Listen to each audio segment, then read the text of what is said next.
Olá, muito boa tarde. É uma alegria a gente poder compartilhar a palavra do Senhor, ah, independente de onde você está e da sua circunstância. A minha oração e o meu desejo é que Deus venha falar ao seu coração por meio da palavra dele, que é viva. Então, gostaria de orar pedindo que Deus nos abençoe nesse tempo de reflexão, ok? Senhor, que o Senhor ministre a sua vontade aos nossos corações nessa tarde, que sejamos consolados, bem como confrontados nas áreas que a nossa vida necessita de mudança. Esteja com cada pessoa no alcance da tecnologia agora, ao ouvir a sua palavra, que nós sejamos, ó Pai, transformados e mais parecidos com Jesus. É no nome de Cristo Jesus que nós oramos. Amém.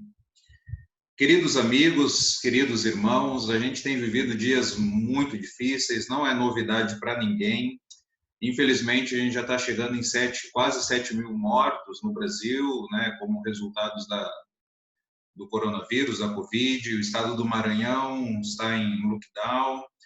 Em São Paulo, com limitações para ir e vir, o uso de máscara sendo obrigatório, as pessoas com medo de serem contagiadas com esse vírus, amigos queridos que estão enfrentando lutas, né, na área de saúde, alguns na UTI, os recursos ficando cada vez mais escassos, pessoas não estão conseguindo trabalhar, o Brasil agora enfrentando uma crise política, né, mais uma.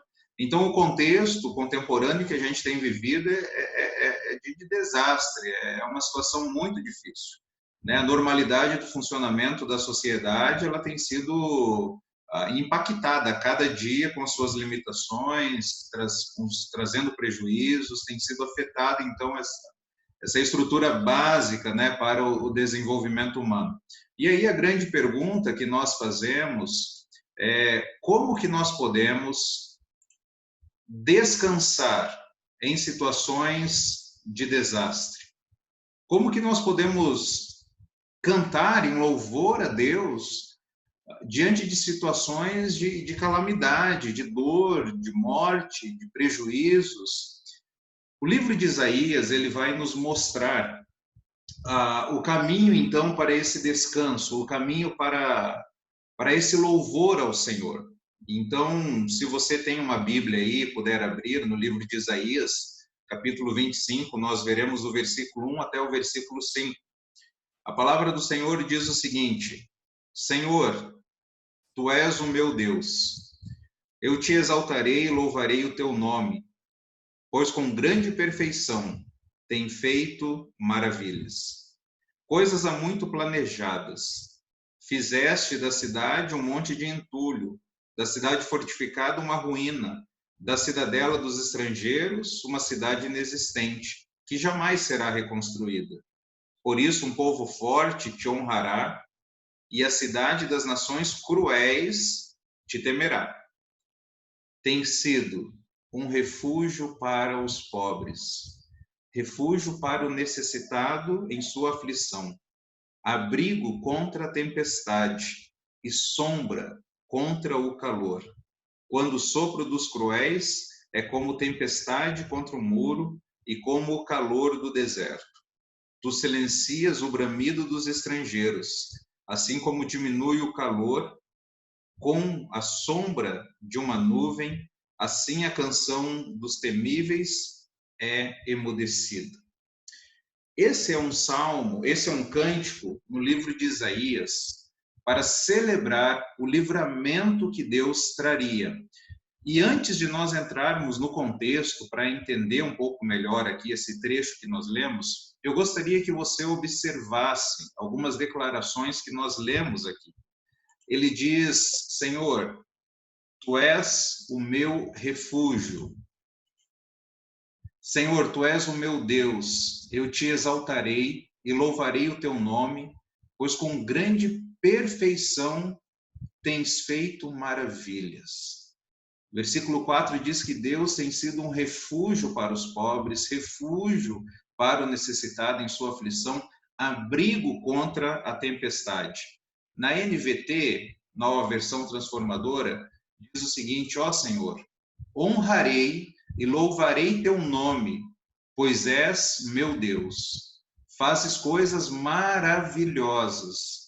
E aí no versículo 4, és fortaleza para os pobres, torre de refúgio para os necessitados em sua angústia, és abrigo contra a tempestade, sombra contra o calor.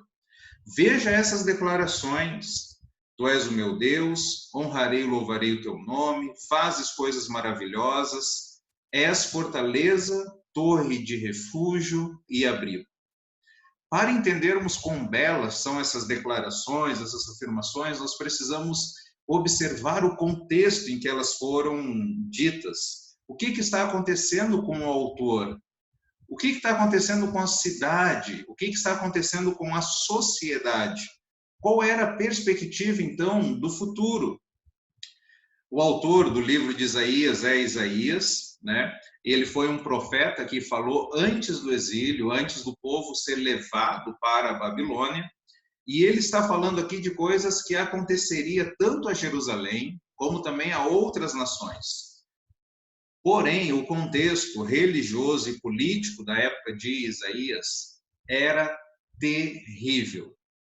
Abacuque, um profeta que viria 100 anos depois de Isaías, ele relata com precisão. Ele está bem próximo do exílio, né, antes do povo ser levado ao exílio, e ele está relatando com precisão o que está acontecendo com a sociedade naquele momento.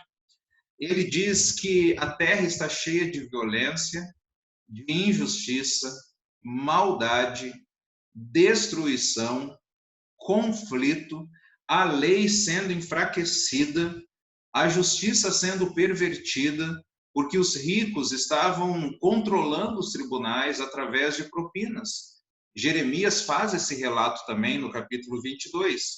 Em resumo, a nação estava em declínio moral e religioso. A situação era terrível. E a reação de Neemias, de Isaías, ao receber essa revelação, nós encontramos no versículo 25, mas veja ainda no próprio livro o que Isaías diz, no versículo 1 do capítulo 24.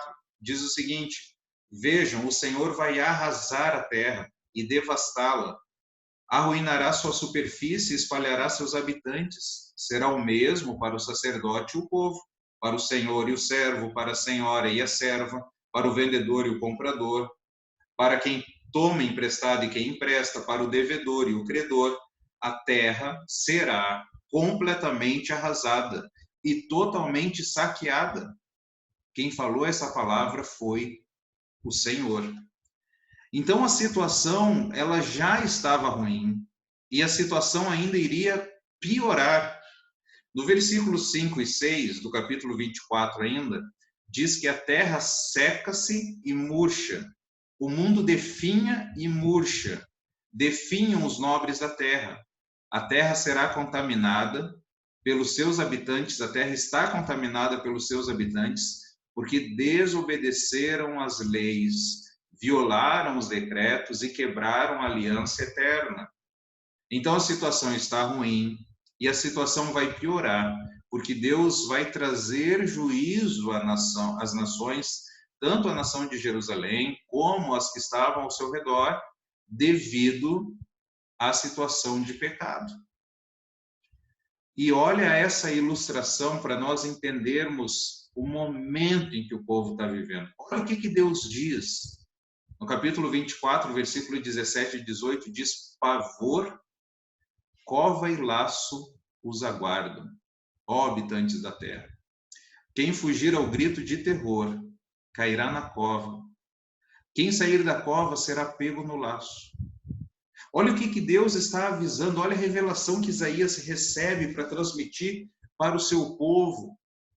A situação vai piorar, vai ficar muito difícil, e Deus está usando essas figuras de pavor, cova e laço. Quem escapar ao grito de terror vai cair na cova, vai cair numa armadilha.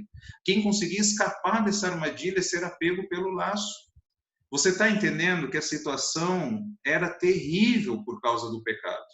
E ela iria piorar por causa do pecado. Então você consegue entender um pouco a força daquelas declarações que nós vimos no início? Tu és o meu Deus. Honrarei e louvarei o seu nome. Fazes coisas maravilhosas. És fortaleza, torre de refúgio e abrigo. Então Isaías, como Abacuque, depois de ouvir acerca do juízo de Deus, eles louvam a Deus. Veja esse cântico no capítulo 25 que nós lemos. Ele começa dizendo que tu és o meu Deus. Isaías está dizendo que o Deus dele não é o armário cheio de mantimento. O Deus de Isaías não eram os investimentos que ele havia feito. Não era a família, não era uma poupança, não era um convênio médico, não eram os contatos que ele tinha, não era a sua própria família, os seus amigos, os seus bens. O Deus dele era Yahweh. Tu és o meu Deus. E diante desse Deus, ele toma uma decisão de honrar, de louvar, de exaltar a esse único Deus. Um Deus que vai ser honrado, apesar das circunstâncias. Como diz aquela música conhecida, talvez pela maioria, te louvarei, não importam as circunstâncias, te adorarei, somente a ti, Jesus. Lembra quantas vezes você já cantou essa música? E esse é o momento agora para você e para mim exercitar essa música. Te louvarei, Senhor, não importam as circunstâncias, não importa o desastre, não importa a calamidade, não importa a destruição, eu te louvarei. Louvar a Deus pelo que Ele é, e não apenas pelo que Ele faz. Mas Isaías aqui ainda louva o Senhor, ele dizendo pelas coisas maravilhosas que Deus faz. E quando eu leio essa expressão, né, pois com grande perfeição tens feito maravilhas, coisas há muito planejada. Eu leio aqui, eu lembro do versículo que nós lemos no capítulo 24, versículo 17, pavor, pó e laços aguardam, ó habitantes da terra. Quem fugir ao grito de terror cairá na cova, quem sair da cova será pego no laço. Mas o autor aqui, Isaías, ele está dizendo que essas coisas são maravilhosas porque elas foram planejadas por Deus. No capítulo 14 de Isaías, nós vemos Deus falando isso de forma muito clara. Isaías 14, no versículo 24, diz o seguinte: o Senhor dos Exércitos jurou, certamente como planejei, assim acontecerá. E como pensei, assim será. No versículo 26, diz, esse é o plano estabelecido para toda a terra. No versículo 27 diz, pois esse é o propósito do Senhor dos Exércitos. No capítulo 23, versículo 8 e 9, diz, quem planejou isso? O Senhor dos Exércitos o planejou para abater o orgulho e a vaidade e humilhar todos os que têm fama na terra. Lembre que por causa da desobediência a sociedade estava naquele momento difícil. E viria um caos ainda maior, porque Deus traria juízo sobre essa desobediência, essa rebeldia, essa insistência da humanidade em virar as costas para o seu Criador. No capítulo 25 de Isaías, o texto que nós temos refletido, ele diz, fizeste da cidade um monte de entulho, da cidade fortificada uma ruína, da cidadela dos estrangeiros uma cidade inexistente, que jamais será reconstruída. O contexto de Isaías, das pessoas que estavam recebendo essa mensagem, muitas delas viviam num contexto rural. Então, em tempos de guerra, essas pessoas elas fugiam para cidades fortificadas para serem protegidas, então, pelos seus muros. Elas iam em busca de proteção. Porém, as grandes cidades não conseguiriam oferecer proteção quando Deus fosse julgar. As cidades que estão se opondo a Deus, aqui no contexto de Isaías, era Babilônia, Tiro, Roma, própria Jerusalém, se opondo ao Senhor. E quando Deus então derramar o seu juízo, não adiantará buscar segurança naquilo que o homem construiu. Aquilo que o homem constrói não é suficiente para impedir, limitar, obstruir ou dificultar a ação de Deus. Por isso que no versículo 3 diz: por isso um povo forte te honrará, as cidades das nações cruéis te temerá. O que o autor está dizendo aqui é que os ímpios vão perceber e notar a ação de Deus, aquilo que Deus há de fazer, e reconhecerão essa soberania e esse poder que Deus tem. O Egito participará das bênçãos por temer ao Senhor. Adorará ao Senhor, viverá em paz com a Assíria. Então, aqueles que reconhecem ao Senhor irão louvar ao Senhor apesar das circunstâncias.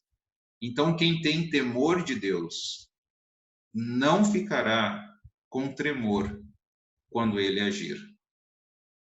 Conseguirão louvar, conseguirão descansar na soberania de Deus. Sabe por quê?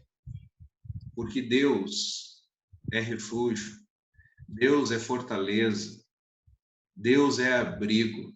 Olha o versículo 4. Tem sido refúgio para os pobres, refúgio para o necessitado em sua aflição, abrigo contra a tempestade e sombra contra o calor, quando o sopro dos cruéis é como tempestade contra um muro. Em um contexto de tragédia, em um contexto de calamidade, Deus é uma fortaleza, Deus é um refúgio, Deus é um abrigo. Deus é fortaleza para os pobres. Lembra o que Jesus disse? Bem-aventurados são os pobres de espírito, pois deles é o reino dos céus. Bem-aventurados os humildes, porque eles receberão a terra por herança. Deus é refúgio aos necessitados em sua aflição. Deus se opõe aos orgulhosos, mas concede graça aos humildes. Lembra o que Jesus disse? Bem-aventurados que choram, porque eles serão consolados. Deus é refúgio aos necessitados em sua aflição. Deus também é um abrigo contra a tempestade.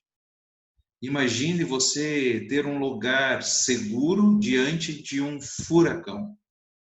Imagine você passar por uma grande tempestade no mar e finalmente você chegar em terra firme. Deus é abrigo contra a tempestade. Deus é sombra contra o calor. Deus não dá apenas um protetor solar ou uma aba de boné. Deus é uma sombra restauradora que traz refrigério nas mais altas temperaturas que nós lidamos, que nós vivemos. Deus não deixa de ser um refúgio, mesmo em situações de juízo. O melhor lugar para nós estarmos diante das tragédias da vida é no Senhor. É correr para Ele, porque Ele é refúgio, Ele é fortaleza, Ele é abrigo. Então, a pergunta que nós fizemos no início, como que nós podemos descansar em situações de desastres? Como que nós podemos cantar em louvor a Deus diante das calamidades?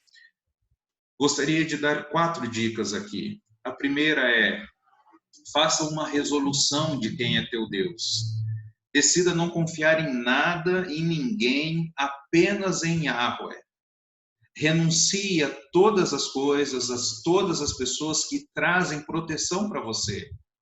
Refúgio, onde você encontra esperança, veja isso como bênção, mas não veja isso como Deus. Louve ao Senhor das bênçãos e não adore as bênçãos de Deus.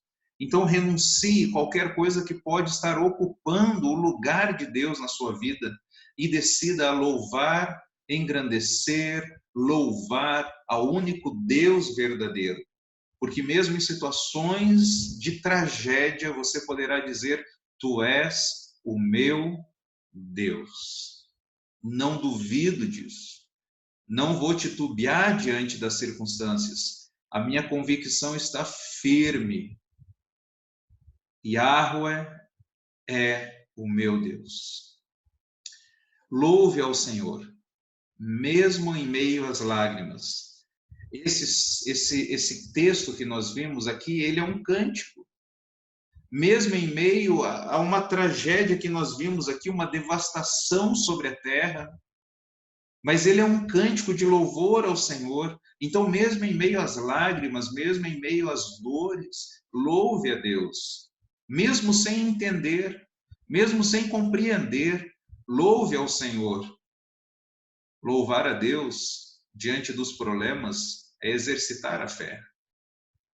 Deus não deixará de ser Deus, ele não deixa de ser Deus quando os problemas surgem, nem quando os problemas intensificam, nem quando as notícias ruins não param de chegar. Deus, ele não deixou de ser Deus. Como Abacuque diz, ele está no alto e sublime trono. Conforme os Salmos diz, aquietem-se diante dele, parem de lutar, saibam que ele é Deus. Então, louve ao Senhor, fale para a sua alma, por que você está tão triste, minha alma? Por que você está tão perturbada? Por que você está agitada? Por que você está inquieta? Ponha sua esperança em Deus, pois ainda o louvarei. Ele é o meu Senhor, ele é o meu Salvador. Então, louve ao Senhor, mesmo em meio às lágrimas. Em terceiro, não esqueça que Deus pune com justiça, mas restaura em amor. Lembre-se sempre disso. Não acredite num falso evangelho que promete apenas bênçãos. O evangelho verdadeiro é aquele que Jesus nos disse: se alguém quiser me acompanhar, negue-se a si mesmo, tome a sua cruz e siga-me. Queridos amigos, o céu não é aqui. Aqui nesse mundo nós passaremos por aflições, mas Jesus foi preparar um lugar para nós. Ele passou por isso e nele nós podemos encontrar graça para nos ajudar no momento da necessidade. Então não esqueça que Deus pune, Deus é justo, Deus é santo, Deus pune com justiça, mas ele é bondoso, gracioso, misericordioso e nos restaura em amor. E em quarto lugar, experimente ter Jesus como seu refúgio. Independente das catástrofes, busque ao Senhor, porque ele é um refúgio na adversidade, sempre presente. Se os problemas são poderosos, tiram o teu sono, não esqueça que Yahweh é o Deus Todo-Poderoso. Busque experimentar Jesus como seu refúgio. Isaías louvou ao Senhor, e é interessante que o nome de Isaías significa o Senhor salva. E veja que a tradição judaica, ela aponta que Isaías ele foi cerrado ao meio no reinado de Manassés. E lembre que em Hebreus, capítulo 11, na galeria da fé, o autor de Hebreus ele relata vários nomes, vários personagens de pessoas que confiaram no Senhor, obedeceram ao Senhor. E mais adiante ele vai falar: eu não tenho tempo ainda de falar de outras pessoas. E ele começa a falar algumas características do que aconteceu com essas pessoas. No versículo 37 diz: alguns foram cerrados ao meio. Talvez o autor estava pensando no profeta Isaías, que o nome significa o Senhor salva, mas cujo profeta foi cerrado ao meio devido à sua fidelidade ao Senhor, o seu compromisso com o Senhor. Isaías significa o Senhor salva, mesmo quando é cerrado ao meio. O Senhor salva. E o autor de Hebreus termina o capítulo 11 dizendo: o mundo não era digno de pessoas assim. Vagaram pelos desertos, pelos montes, por cavernas e grutas. O mundo não era digno dessas pessoas. O Senhor salva. O Senhor salva. Não olhe para as circunstâncias, olhe para o Calvário, olhe para a cruz que está vazia. Olhe para o sepulcro que está vazio. O nosso Jesus ressuscitou. O nosso Jesus venceu a morte. Nenhum inimigo é tão poderoso que pode derrubar, vencer ou intimidar o nosso Deus. O Senhor vive, o Senhor reina, o Senhor voltará. E nós conseguiremos descansar, então, na pessoa de Jesus, se nós experimentarmos Ele como o nosso refúgio. E não apenas descansar, mas também louvar, engrandecer e dizer coisas boas de Deus e dizer que Deus faz maravilhas, mesmo se você está na UTI, mesmo se você perdeu o emprego, você pode dizer que o Senhor faz maravilhas, porque Ele é todo-poderoso, Ele é bondoso, Ele cuida dos seus. O remanescente fiel vai louvar ao Senhor. Então entregue a sua vida a Jesus por completo. Reconheça as áreas de que Jesus não está sendo o Senhor da sua vida. Entregue a Ele o direito de te governar, dirigir a sua vida, estabelecer os seus passos. E aí você terá todas as razões para louvá-lo neste mundo, por mais que as coisas piorem, pois você terá a esperança no Senhor e não aqui nesse mundo. Você vai ver esse mundo como os personagens bíblicos viam, como uma passagem. Estamos aqui como peregrinos, forasteiros. Estamos a caminho de casa, nós não chegamos em casa. Então, como que nós podemos descansar? Como que nós podemos louvar a Deus em situações difíceis? Tomando uma decisão de estabelecer Deus como Deus da nossa vida. Louvá-lo mesmo diante de situações difíceis. Jamais esquecer que Deus pune sim com justiça, mas restaura em amor. E experimentar Jesus como nosso refúgio. Nos refugiarmos em Cristo. E aí Jesus diz que aquele que vem a mim de maneira nenhuma lançarei fora. Como ao ladrão da cruz, ele disse, hoje mesmo estarás comigo no paraíso. Aquilo que Jesus promete, ele cumpre. Quando nós terminarmos a nossa jornada aqui, nós estaremos com o Senhor. Que Deus esteja te abençoando e te ajudando a passar por esses momentos difíceis, que sozinho nós não conseguimos. É apenas Jesus vivendo em nós. Vamos orar? Pai, nós queremos te agradecer, porque o Senhor é um Deus presente. E que de fato, Senhor, de fato, na nossa agenda, o Senhor seja o nosso refúgio, o nosso abrigo. Que o Senhor seja a nossa fortaleza diante de cada dia. Que nós possamos nos abrigar, regozijar, refugiar-se apenas no Senhor. Que o Senhor abençoe cada pessoa que ouviu e meditou nesse texto. Que o Senhor, ó Pai, encontre essas pessoas e os seus familiares e que o teu Santo Espírito, ó Pai, venha a gerar e promover a paz que só o Senhor pode dar. Muito obrigado porque nós temos a Ti. Muito obrigado porque o caminho foi aberto e nós podemos nos achegar até o Senhor. É no nome de Cristo Jesus que nós oramos. Amém. Que Deus te abençoe, querido irmão, querido amigo. Seja usado pelo Senhor, vivendo para a glória dele. Um grande abraço e até a próxima.